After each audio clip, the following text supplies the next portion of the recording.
Hello বন্ধুরা, সবাইকে জানাই শুভ সন্ধ্যা। সবাই কেমন আছো? আশা করছি তোমরা সবাই ভালো আছো। আমি ওই যে আমার ঈশ্বর, যাকে ছাড়া আমি বাঁচতে পারি না। যেমন মানুষ অক্সিজেন ছাড়া বাঁচতে পারে না, ঠিক আমি তেমনই।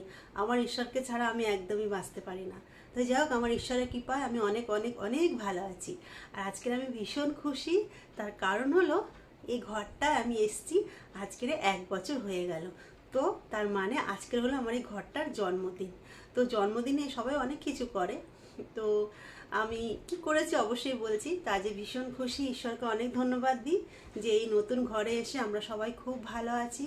ঈশ্বর সব কিছু টাইম মতন আমাদেরকে দিয়ে যাচ্ছেন, আমাদের সঙ্গে আছেন, সমস্ত বিপদ থেকে রক্ষা করছেন। তাই জন্য সব সময় ঈশ্বরকে ধন্যবাদ দিই। আর সত্যি বন্ধুরা, তোমরা যারা খ্রিস্টে প্রিয় আমার ভাই বোনেরা আছো, যারা খ্রিস্টান, যারা ঈশ্বরকে ভালোবাসো, তাদেরকে সর্বদাই বলবো প্রার্থনা করো। প্রার্থনা এমন একটা জিনিস, এমন একটা শক্তি না, পৃথিবীর কোনো শক্তি নেই যে সেই শক্তিকে হারাতে পারে। তো যেমন আমরা সত্যি অক্সিজেন ছাড়া আমরা বাঁচতে পারি না, আমরা যারা খ্রিস্টান তেমনই আমরা ঈশ্বরের বাক্য ছাড়া আমরা চলতে পারি না। তো সারাদিন আমি কথায় বার্তায় সব সময় ওই একটাই নাম আমার মাথার মধ্যে, আমার মনের মধ্যে, আমার মুখে সব সময় থাকে। তো যাই হোক, ঈশ্বরকে অনেক ধন্যবাদ, মানে এত সুন্দর একটা ঘর আমাদেরকে উপহার দিয়েছে, আমরা ভালো আছি। তো চলো, আজকের আমার ঘরের জন্মদিনের জন্য আমি কি করেছি তোমাদেরকে একটু দেখাই। তো আশা করছি তোমাদের ভালো লাগবে। আর ভিডিওটা যারা দেখছো অবশ্যই একটু লাইক কমেন্ট করো।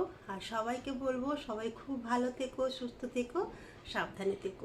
আর সামনে তো বড়দিন এসে গেছে, সবাই কিন্তু সুস্থ থেকো।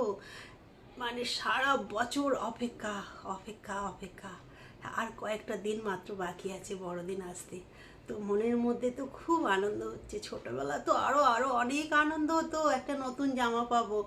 এখনও আনন্দ হয়, এখন একটু চিন্তা হয় ছেলে মেয়েদেরকে কি দেবো, ওই দিনে কি করব, কোনো অতিথি আসলে তাকে কিভাবে আহ্বান করব, কি খেতে দেবো, এখন ওই চিন্তাটা বেশি হয়। কিন্তু আগে ছোটবেলায় একটা নতুন জামা পাবো সেই অপেক্ষায় বসে থাকতাম, তাই না?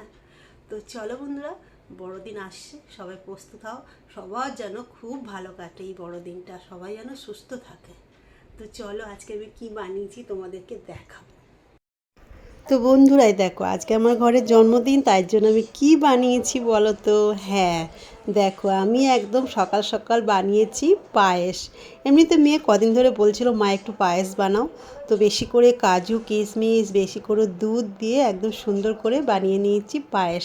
আজকে ঘরের জন্মদিন, আর তার সঙ্গে মেয়েও খেতে চাইছিল। তো একই সঙ্গে দুটো কাজ আমার হয়ে গেল। তো ভিডিওটা কেমন লাগলো অবশ্যই কিন্তু তোমরা কমেন্ট করো। সবাইকে টাটা।